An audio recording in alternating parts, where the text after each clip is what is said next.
Bom dia a todos. É com muita satisfação que nós, organizadores desse evento, da Nota Contra a Tecnologia, agradecemos profundamente a presença de todos, que vieram abrilhantar o nosso seminário.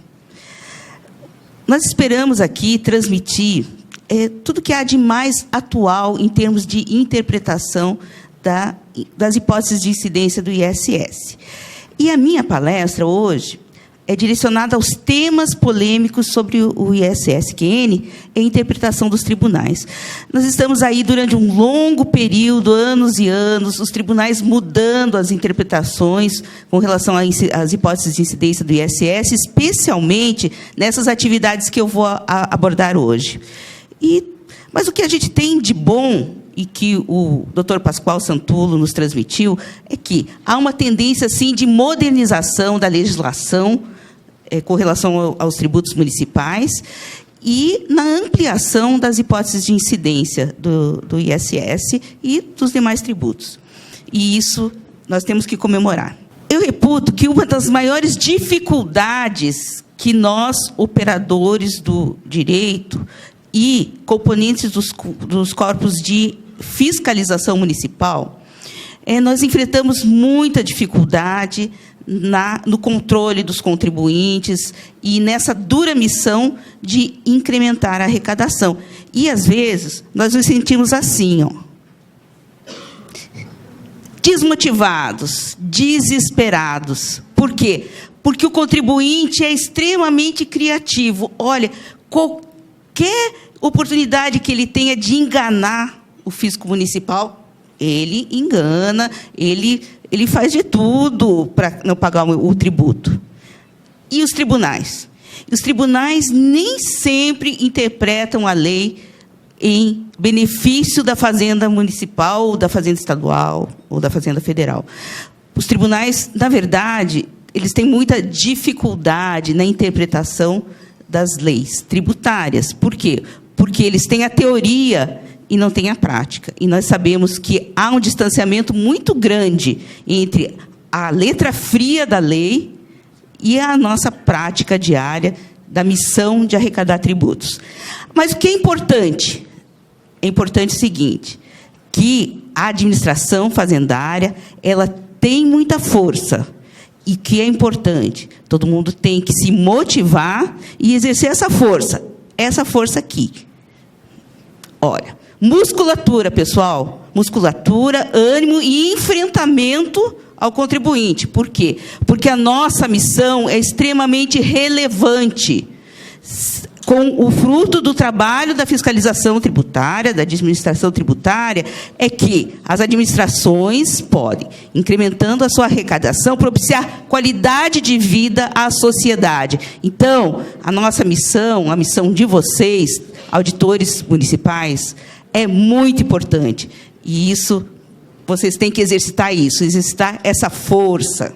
Quando a gente vai falar sobre interpretação dos tribunais, o que é importante?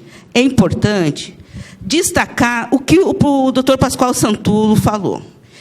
As administrações fazendárias, especialmente as municipais, elas ficam muito apáticas, né? Ou seja, lá no Congresso Nacional se define alterações de lei, alterações do Simples Nacional, e os 5.000 e tantos municípios brasileiros, eles ficam apáticos, a ponto de que, como o doutor Pascoal Santullo falou, só 3 estados, 3 estados e municípios de 3 estados foram presentes nas discussões e foram procurar os parlamentares para poder coibir abusos, alterações legislativas que visem usurpar a receita dos municípios. Então, isso é muito importante, a união dos municípios e a presença dos municípios. Bom, nós estamos, recentemente, nós tivemos uma alteração do Código de Processo Civil, e o Código de Processo Civil, ele consolidou um instituto jurídico que já vinha sendo adotado, que é do amicus curiae, que é o amigo da corte. Qual que é esse disciplinamento? Ele permite que as entidades, os municípios, as associações, elas intervenham no processo e, intervindo no processo, elas possam contribuir para que a interpretação dos tribunais possa ser a melhor possível, para não prejudicar as arrecadações municipais. Então, essa é uma alteração, é uma consolidação da figura do amicus curiae no artigo 138 do novo Código de Processo Civil, e sempre é possível intervir no processo quando há relevância econômica e social da matéria debatida e permite a participação ativa da sociedade. Quem tem cumprido esse papel muito bem o município de São Paulo. Eles sempre intervêm nas ações para poder proteger os interesses da Fazenda Municipal. E também a Abrasf. A Abrasf tem também intervido nos processos como amicus curiae, e isso é muito importante. Então, pessoal, olha, quem tem aí domínio, né, técnico, estudiosos, vamos motivar os municípios a entrarem nas ações como amigos da corte e poder dar uma melhor interpretação às decisões dos tribunais. Bom, agora eu vou passar, né, aos nossos temas. Eu vou falar sobre as interpretações divergentes sobre 4 atividades que incidem o imposto sobre serviços. Lógico, por espaço de tempo aqui, a gente não vai poder esgotar toda a matéria, mas a intenção é o seguinte: é plantar uma sementinha e demonstrar que vale muito a pena os senhores se debruçarem sobre essas atividades e realmente correrem atrás para que vão incrementar as suas arrecadações. A primeira delas é o ISS-QN sobre os planos de saúde. A incidência do ISS está prevista na Lei Complementar 116, na lista anexa, nos itens 422 e 423, que falam que os planos de saúde são contribuintes do ISS-QN. Vejam como é importante trabalhar a arrecadação dos planos de saúde. E eu trouxe aqui alguns exemplos. Por exemplo, Cuiabá. Vamos começar com Cuiabá. Cuiabá, a partir do ano de 2014, ela fez um trabalho efetivo para quê? Para que os planos de saúde emitissem o documento fiscal, porque até então eles não emitiam, né? E foi muito importante também por conta da nota cuiabana, né, que depois a Jubene vai discorrer para vocês, o sucesso da nota cuiabana. Então, vejam o efeito que deu um trabalho impondo a obrigação dos planos de saúde de emitirem o documento fiscal, né, a ponto de 2014 foram emitidos 113.049 documentos fiscais e lá em 2015 141 mil documentos fiscais. Então foi um salto muito grande e um controle da Fazenda Municipal efetivo nesse segmento. Mas isso também refletiu em termos de incremento de arrecadação. Vejam, de 2012 para 2015, houve um incremento de 8 milhões de reais na receita anual do ISS. Então, é uma receita crescente e também as perspectivas aí para 2016 são muito boas. Nós temos aqui também um exemplo de Cascavel, que também impôs a obrigação de emissão de documento fiscal e saltou de 2014 para 2015, né, praticamente 80% de aumento de emissão de documentos fiscais, passando de 253.710 para 414.655, também com um efeito em termos de incremento de arrecadação. De 2014, 3.200.000 e já em 2015, 4.500.000, praticamente. É uma atividade que vale muito a pena a administração tributária municipal se debruçar. Também temos exemplos de Anápolis, aí, também com aumento substancial de 9.000 notas no ano de 2014 para 14.000 notas no ano de 2015. Também aí, com um gráfico muito ascendente em termos de incremento de arrecadação tributária. Vamos lá. Nos planos de saúde, nessa relação jurídica, nós temos 3 partícipes, e isso é muito importante para a gente poder estabelecer depois o que é considerado para a base de cálculo do ISS. Vamos lá. Nós temos os médicos cooperados, que são os associados ao ente coletivo que prestam serviços médicos. Esses são tidos aí na doutrina e na jurisprudência como aqueles que praticam os atos cooperados. temos também os usuários, né? Os pobres mortais dos usuários, que são as pessoas associadas, porém não conveniadas, são as pessoas não associadas, porém conveniadas, que se utilizam dos serviços fornecidos pelas cooperativas.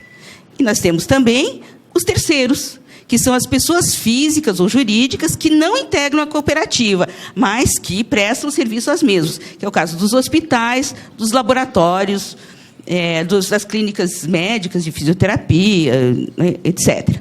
Então, é muito importante a gente fixar essas três figuras. O comum na qualidade de contribuinte, é lógico, as cooperativas de planos de saúde, elas sempre elas levam ao judiciário as teses mais estapafúrdias para se furtarem ao pagamento do imposto. Então, alegam imunidade, isenção, não incidência, duplicidade de pagamento, base de cálculo cumulativa. Então, tem teses para todos os gostos. Mas hoje já tem, eu vou lhes mostrar uma tendência, né, uma jurisprudência no entendimento do que é a base de cálculo das operadoras de plano de saúde. Então, nós temos aqui, basicamente, duas interpretações da incidência da composição da base de cálculo do ISS nos planos de saúde. Nós temos uma posição minoritária que ela, na verdade, ela é mais benéfica para os municípios, mas, infelizmente, ela é minoritária. Como que na visão dessa interpretação dos tribunais, como que deve ser composta a base de cálculo?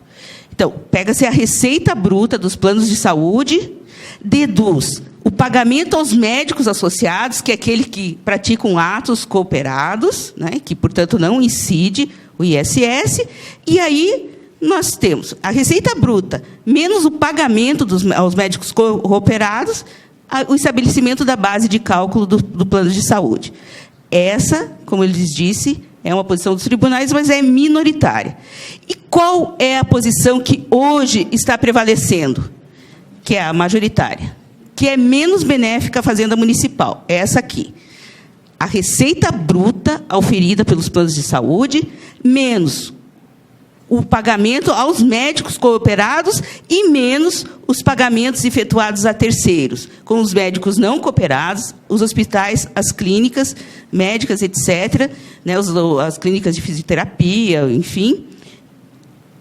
A receita bruta menos os médicos, menos os pagamentos a terceiros, é igual à base de cálculo do ISS. Então, é esse entendimento que tem prevalecido nos tribunais. Vejam. Então, a gente fica pensando, puxa, mas aí como é que fica a tributação dos hospitais, das clínicas, que são prestadores de serviço? Aí, como que o fisco municipal pode amarrar a tributação desse pessoal? É através do estabelecimento da responsabilidade tributária do plano de saúde na retenção na fonte do tributo desses contribuintes, que são os hospitais, as clínicas médicas e congêneros. Uma vez que esses não são cooperados, mas eles são prestadores de serviço. E, na qualidade de prestadores de serviço, eles são contribuintes do ISS. Então, é muito importante que, se o município ainda não tem uma normatização para poder colocar esses contribuintes colocar os planos de saúde como responsáveis tributários pela retenção na fonte desse tributo, é muito importante que o façam, porque isso melhora em muito o controle da administração tributária municipal. Outra questão que foi muito levada aos tribunais também foi o entendimento de onde recolher o tributo dos planos de saúde. E já foi consolidado e pacificado que deve ser recolhido no local do estabelecimento prestador. Então, aquelas contribuições pagas à Unimed de Cuiabá, elas devem ser tributadas em Cuiabá, independentemente se o usuário foi tomar um serviço em algum outro município. Então, o local da prestação, o local onde está estabelecido o prestador, que deve ser recolhido o tributo. Tá? Bom, essas questões... Então, eu coloquei os dois principais entendimentos ali, as duas principais interpretações dos tribunais. Mas isso ainda está sendo discutido, e ainda não tem uma decisão final do Supremo Tribunal Federal. Mas está na iminência de ter, através do recurso extraordinário número 651.703, cujo o julgamento foi iniciado no dia 15 de junho de 2016, essas questões estão sendo apreciadas como repercussão geral. Então, a partir do momento que o Supremo Tribunal Federal decida isso, vai resolver muitas questões, muitos processos que estão sobrestados, aguardando a decisão desse recurso extraordinário. Esse recurso extraordinário, além da questão da composição da base de cálculo dos planos de saúde, ele também também foi levado ao judiciário a decisão sobre a natureza da contribuição, porque há uma corrente doutrinária que defende que a natureza da contribuição aos planos de saúde, o pagamento aos planos de saúde, seria securitária, ele teria a natureza de seguro. É uma discussão também que, e se passar isso, o entendimento é que os planos de saúde não seriam tributados pelo ISS, né, mas seriam tributados pelas regras das empresas seguradoras. O ministro Luiz Fux já proferiu o voto dele, já rechaçou essa tese jurídica, e agora o ministro Marco Aurélio Mello pediu vistas, né, então está aguardando a continuidade desse julgamento. Suscitou tanto interesse que, hoje, nesse processo, intervieram como amicus curiae a Confederação Nacional dos Municípios, o município de São Paulo, a Associação Brasileira das Secretarias de Finanças das Capitais, que é a ABRASF, e a Associação Brasileira de Medicina de Grupo, que é a ABRANGE. Então, vejam, uma decisão aí na iminência de acontecer, e é muito importante para nós que trabalhamos com arrecadação tributária municipal. O que hoje, na nossa visão, o que nós recomendamos é que os municípios adotem a posição majoritária, que é a de excluir da base de cálculo dos planos de saúde os atos cooperados, que são dos médicos, também o pagamento efetuado às clínicas, aos hospitais, né? E, portanto, isso faria com que, em tese, incidisse a tributação dos planos de saúde sobre aquela comissão que recebem os planos de saúde para poder administrar o plano para os seus associados. Um outro tema também que tem polemizado aí, que são as sociedades uniprofissionais, né? Durante algum tempo se discutiu se aquela regra lá do artigo 9º, do parágrafo 3º do artigo 9º, do Decreto-Lei 406, de 1968, foi ou não recepcionado pela Lei Complementar 116. Mas isso já está pacificado no sentido de que foi recepcionado, sim. Portanto, a regra do parágrafo 3º do artigo 9º da Lei Complementar 406, do Decreto-Lei 406, ela é uma norma vigente. Por quê? Porque lá, nas disposições finais da Lei Complementar 116, houve uma manifestação expressa de quais os dispositivos estavam revogados. E foi excluído dessa revogação o parágrafo 3º do artigo 9º. Na verdade, o parágrafo 1º e o 3º do artigo 9º do Decreto-Lei 406. E como referência histórica, né, que é uma discussão que é uma discussão relativamente antiga, o ministro Sepúlveda Pertence, que foi um dos ministros mais brilhantes que já passaram pelo Supremo Tribunal Federal, ele decidiu lá em 2001 que o tratamento privilegiado para as sociedades profissionais seriam só para aquelas cujos membros prestem serviços em caráter pessoal, como prestado por pessoa física. Ou seja, a tese da prestação de serviço pessoal do integrante da sociedade uniprofissional. Ela vinha bem consolidada nesse sentido. O STJ, hoje, ele já firmou uma jurisprudência, já pacificou a jurisprudência. E está pacificada com ponto em duas premissas.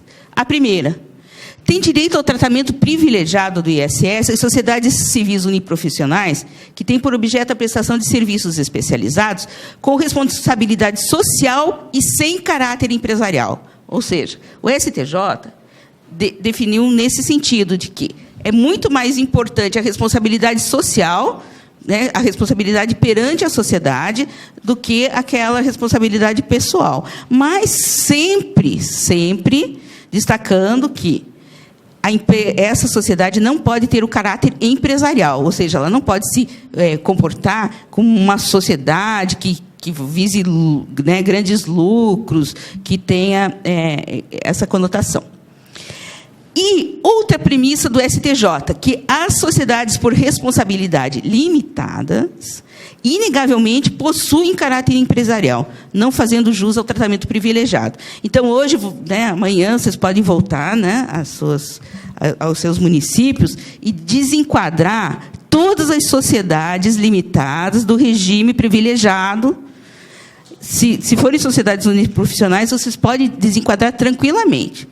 Pode ser que o juiz de primeiro grau, o tribunal, né, ele tem algum entendimento diverso. No entanto, se chegar no Superior Tribunal de Justiça, com certeza vocês vão ganhar. Porque o Superior Tribunal de Justiça entende, sociedade por cotas de responsabilidade limitada, ela tem o caráter empresarial, então ela não pode ter o regime privilegiado. Mas, como tudo, né, lógico, há controvérsias. A doutrina tem batido bastante, especialmente aqueles representando, né, os nobres contribuintes, né, dizendo que o STJ está equivocado, né, porque ele confunde a responsabilidade pessoal com a responsabilidade social, ou seja, aquela responsabilidade intelectual do componente da sociedade profissional para com o tomador do serviço, né, dizendo que é extremamente equivocada essa decisão. E também diz que o tipo social não é determinante para afastar a responsabilidade pessoal dos sócios. Né? Teses, né, que vamos ver aí na sequência. Mas hoje o STJ pacificou essa jurisprudência. Então, aqui nós temos a discussão sobre o que é responsabilidade pessoal, o que é responsabilidade social. Os tipos societários, né, para a gente saber quem tem os requisitos de uma sociedade civil ou de uma sociedade empresária, nós temos lá os conceitos no Código Civil Brasileiro, que vocês podem buscá-los para terem esse entendimento. Bom, voltando aqui para a jurisprudência pacificada, né, do STJ, que o tratamento privilegiado para cálculo do SQN é somente quando os serviços são prestados em caráter personalíssimo, e assim prestados no próprio nome dos profissionais habilitados ou sócios, sob sua total e exclusiva responsabilidade pessoal, sem estrutura ou intuito empresarial. Podem buscar o registro na junta comercial e já, né, de pronto verificar no objeto social se ela tem ou não essa vertente empresarial.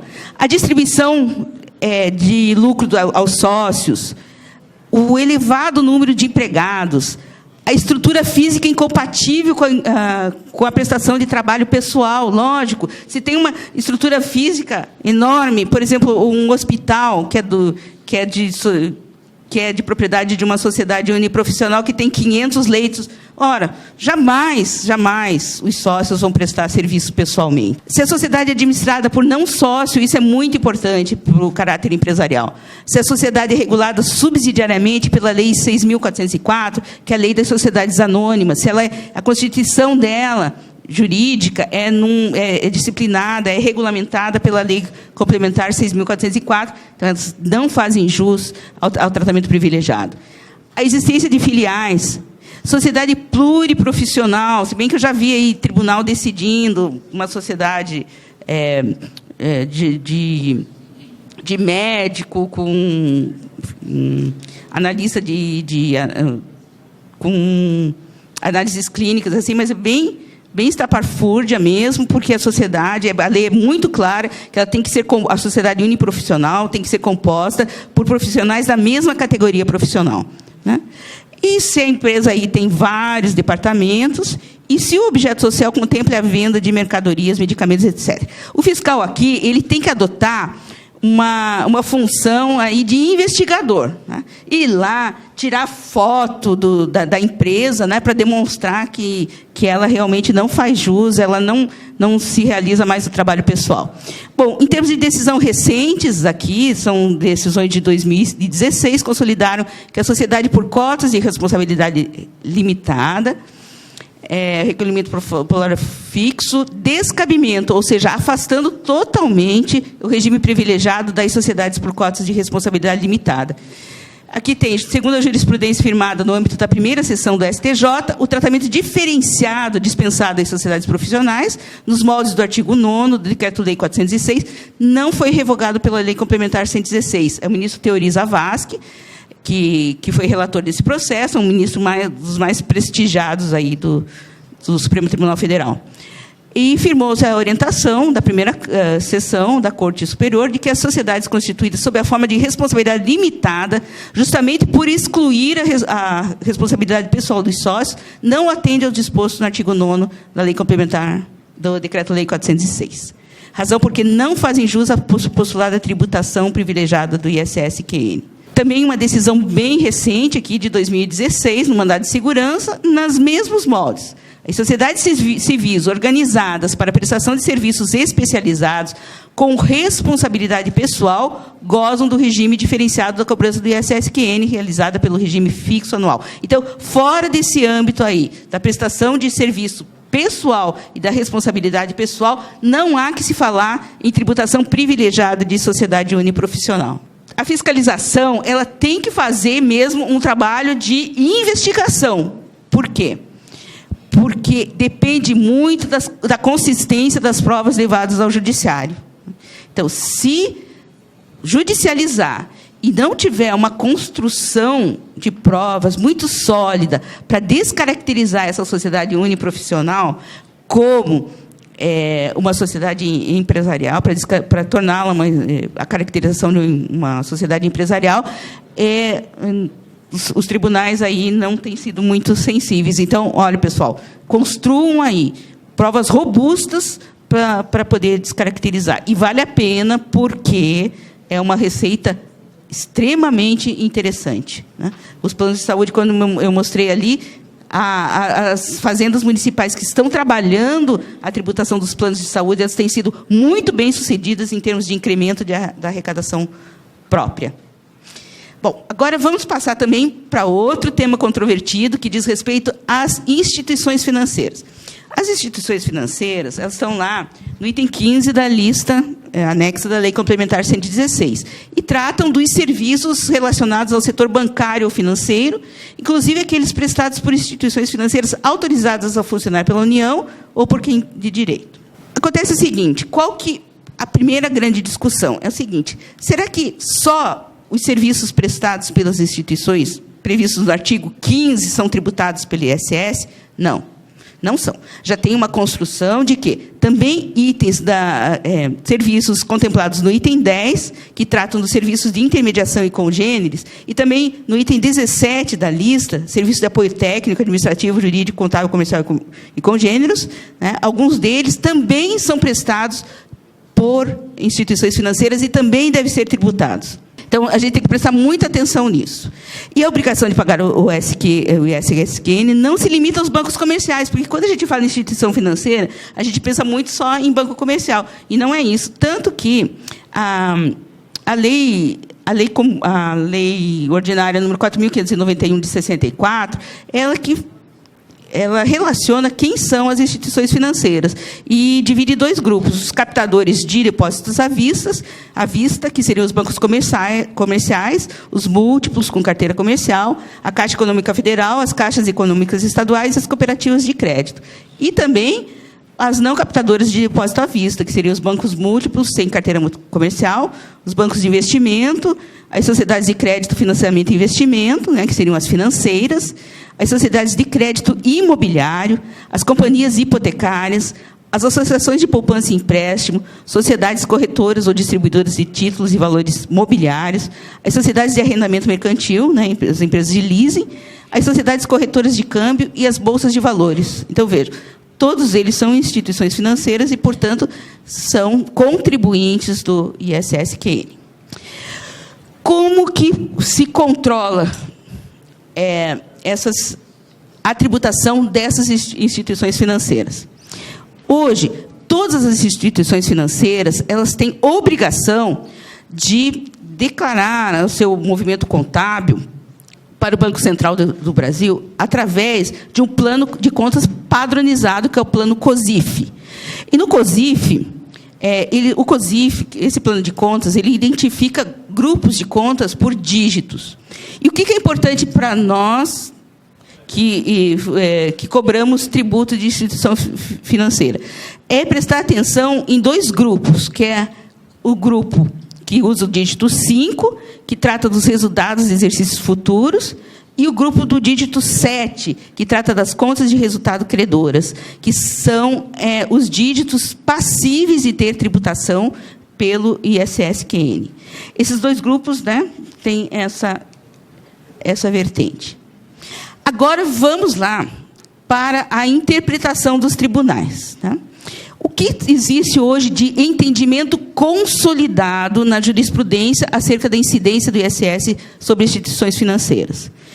A Lei Complementar 116, no artigo 2º, inciso 3, textualmente, ela já excluiu da incidência do ISS-QN o valor dos depósitos bancários, o principal, os juros e acréscimos moratórios relativos a operações de créditos realizadas por instituições financeiras. Então, não teria como a jurisprudência decidir de modo diverso, posto que é um primado da Lei Complementar 116, expressamente, sem nenhuma possibilidade de estender a interpretação. Mas também consolidaram que a hipótese de incidência do ISS pressupõe a prestação de um serviço de conteúdo econômico mensurável, realizado sob regime de direito privado e sem subordinação, tendendo a produzir uma utilidade material ou imaterial. Na técnica jurídica, prestar serviço indica atividade de proveito próprio, pois a prestação de atividade em benefício próprio não exterioriza riqueza nem capacidade contributiva. Por que a jurisprudência decidiu assim?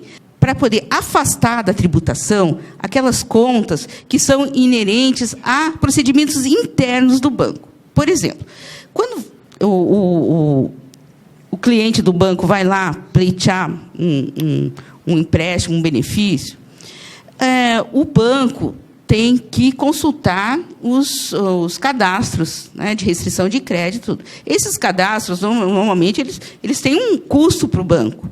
Então, se esse custo, o banco repassa para o seu cliente. Só que ele repassa com um mero ressarcimento daquela despesa que ele teve para poder prestar esse serviço. Então, a jurisprudência entendeu que esse tipo de arrecadação do banco, que é só para ressarcimento de despesas que eles têm com outros entes, isso não é passível de tributação. Né? Então, por isso, esse conceito de conteúdo econômico mensurável, né? Ou seja, prestar serviço para terceiro e oferir algum benefício econômico nessa prestação de serviço. Outra celeuma nos tribunais também é a interpretação, se a lista da Lei Complementar 116, ela é taxativa ou exemplificativa, né? E já foi consolidado que ela é taxativa. Acontece que, ao longo do tempo, né, os operadores aí, do fisco municipal, eles se depararam com situações que ficavam em dúvida, né, se realmente aquela conta que estava sendo declarada pela instituição financeira ela é tributada ou não. Aí, os tribunais manifestaram que é possível, embora seja uma lista taxativa, é possível uma interpretação por analogia. Então, desde que tenha lá, no teor da lista anexa, uma possibilidade de interpretar por analogia de que aquela conta, pela extensão de interpretação, ela é passível de tributação, então é possível sim, né? Não fica extremamente fechado. Também tem o conceito da separação das decorrentes da atividade meio e atividade fim, né, que seriam a importância para a verificação da existência do fato gerador, e que os tribunais consolidaram e que, sempre que se verifique a atividade fim da instituição financeira, né, os atos de prestação de serviços são direcionados à atividade fim da instituição, então, eles devem ser tributados. E que também não leva em conta o nome dado à conta, mas que os serviços sejam realizados tenham correlação com o item da lista de serviços. Por quê?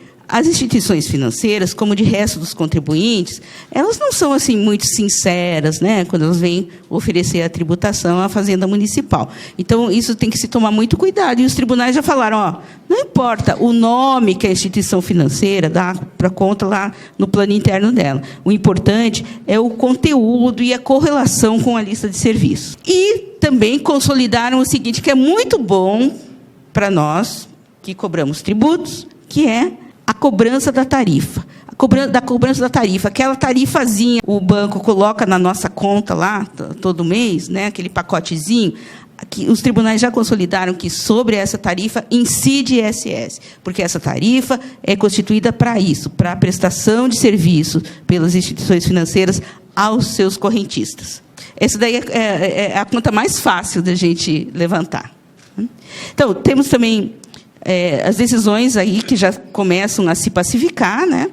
E uma do ministro Herman Benjamin, julgado em 2011, que ressalta a importância do fisco municipal comprovar que o serviço é cobrado. Então, aquela ideia lá que tem que ter um conteúdo econômico para a instituição financeira. Ou seja, que haja onerosidade do serviço, a existência do preço, até mesmo para se compor o quanto de beata, né? Sobre o que efetivamente vai incidir sobre o valor que vai ser auferido do tributo. Bom, o STJ também já consolidou que estão excluídos os da tributação de serviços de expediente, que seriam esses, os serviços de escritório, né? Se ressarcir de uma fotocópia ali, tirada internamente no banco, né?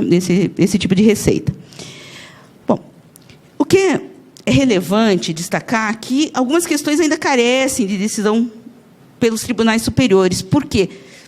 São poucas as demandas que chegam aos tribunais superiores envolvendo a tributação das instituições financeiras.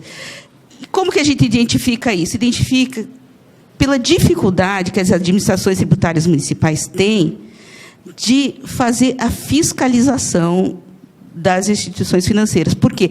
Porque isso depende de um conhecimento mais profundo de contabilidade bancária, de identificação de contas, né? Aquela que você tem que buscar o conteúdo das contas para saber se representa uma efetiva prestação de serviços. Então, hoje, não são levados aos tribunais superiores muitas demandas envolvendo. Mas eu creio que com assim, o maior interesse das administrações fazendárias municipais de cobrarem o tributo das instituições financeiras, naturalmente essas questões vão ser levadas mais, né? Não é que não tem, lógico, sempre tem alguma demanda envolvendo uma discussão acerca da incidência ou não do ISS sobre uma determinada conta, mas ainda são muito poucas em vista dos outros. O que é importante para a fiscalização tributária? A fiscalização deve abranger as contas de resultado credoras para o ISS próprio dos bancos e a conta de resultados devedoras para o ISS retido na fonte pelas instituições financeiras. E, olha, também é importante ressaltar, trabalhar as instituições financeiras também como responsáveis tributárias pela retenção na fonte, porque elas são grandes tomadoras de serviços, né? Elas tomam serviço de transporte, de valores, tomam serviços de vigilância, de limpeza, né? Então, são grandes tomadores. Então, isso é muito importante, uma boa estrutura de controle da responsabilidade tributária das instituições financeiras. Também há uma figura que está sendo muito utilizada pela fiscalização, é nomear o gerente do estabelecimento como responsável tributário. Porque daí você tem também todas as intimações, elas podem ser feitas na pessoa do gerente, e isso tem amparo nos incisos 2 e 3 do artigo 135 do Código Tributário Nacional. Também, que é relevante para a fiscalização, que na impossibilidade de trabalhar com dados reais, é possível utilizar o Instituto Jurídico do Arbitramento, E quando se leva ao judiciário os fundamentos bem consolidados, bem esmiuçados do que se baseou a fiscalização para arbitrar o valor, isso tem sido acolhido pelos tribunais. Bom, o embaraço da fiscalização caracteriza crime contra a ordem tributária. Como eu falei, a Fazenda Municipal ela é muito forte, né, a ponto de que qualquer instituição financeira que cause embaraço, a atuação da fiscalização ela pode ser responsabilizada criminalmente. E, por fim, então, vamos às controvérsias quanto à tributação da construção civil. Nós vemos lá sempre, né, durante muitos anos, aí, com entendimento baseado no Decreto-Lei 406, que no parágrafo 2º, as linhas A e B já previa que a base de cálculo do imposto é o preço do serviço. É o preço do serviço, que é uma coisa mais evidente do que isso, né? Mas o parágrafo 2º falava, na prestação de serviços a que se referem os artigos 19 e 20 da lista anexa, o imposto será calculado sobre o preço deduzido das parcelas correspondentes. A quê? Ao valor dos materiais fornecidos pelo prestador de serviço e ao valor das subempreitadas já tributadas pelo imposto. Então, essa aqui é uma regra do Decreto-Lei 406 que ficou vigente durante muitos anos.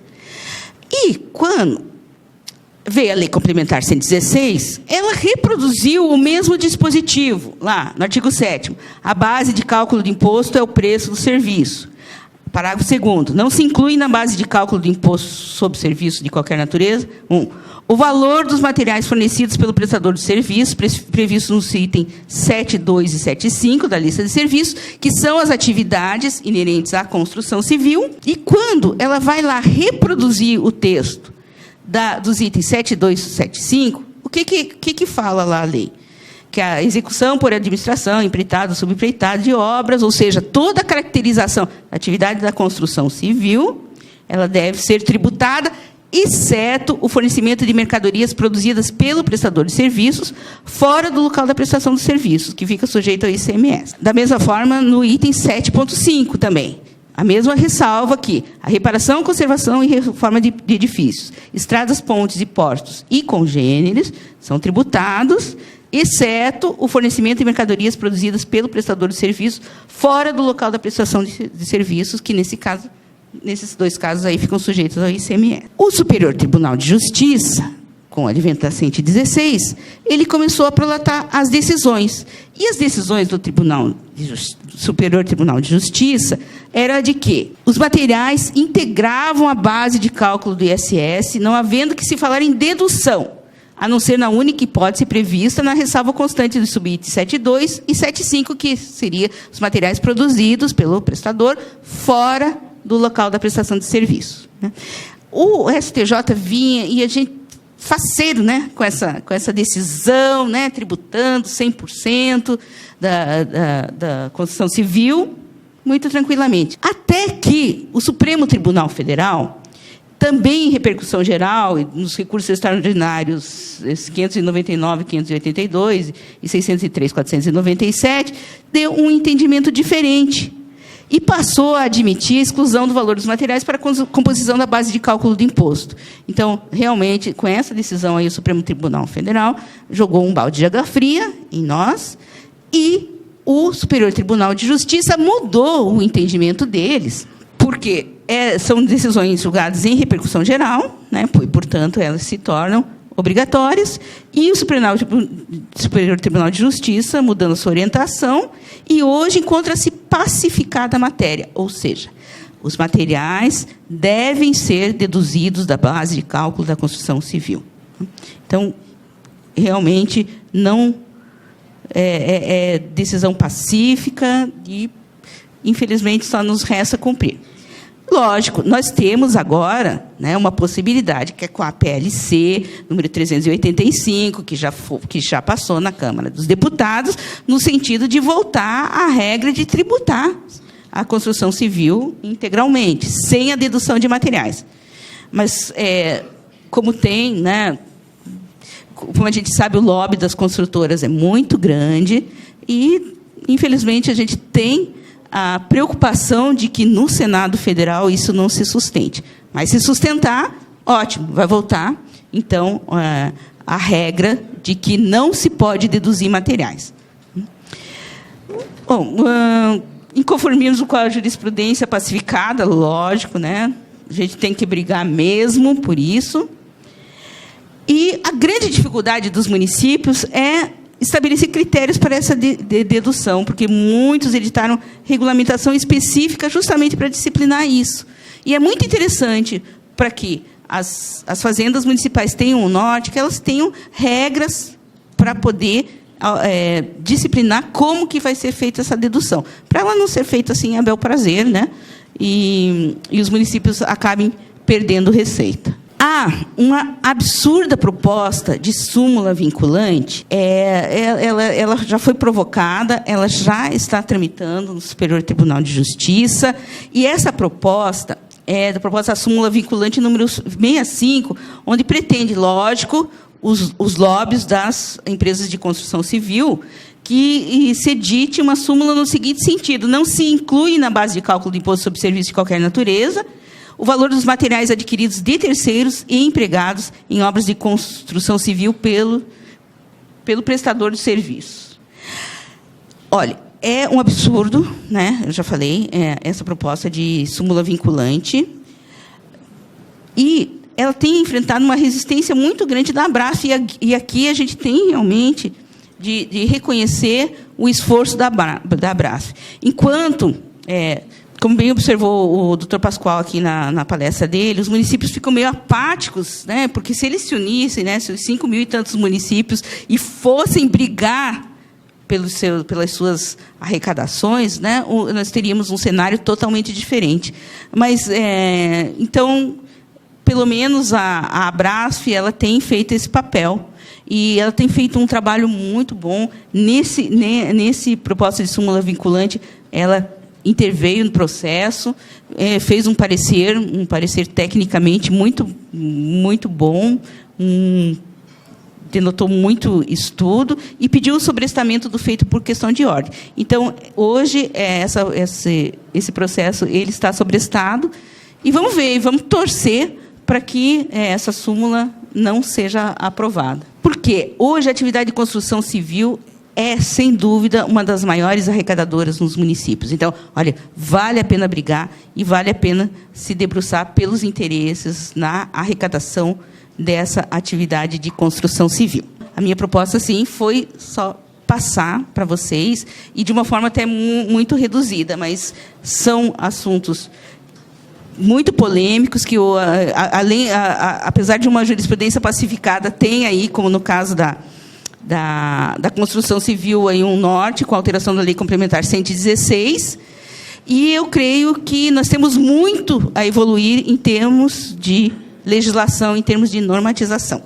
Agradeço muito a atenção de vocês. Desculpe que eu corri um pouquinho, porque o cerimonial aí já estava me indicando que eu estava excedendo o meu tempo. Agradeço muito e me coloco à disposição de vocês para poder responder os questionamentos. Obrigada.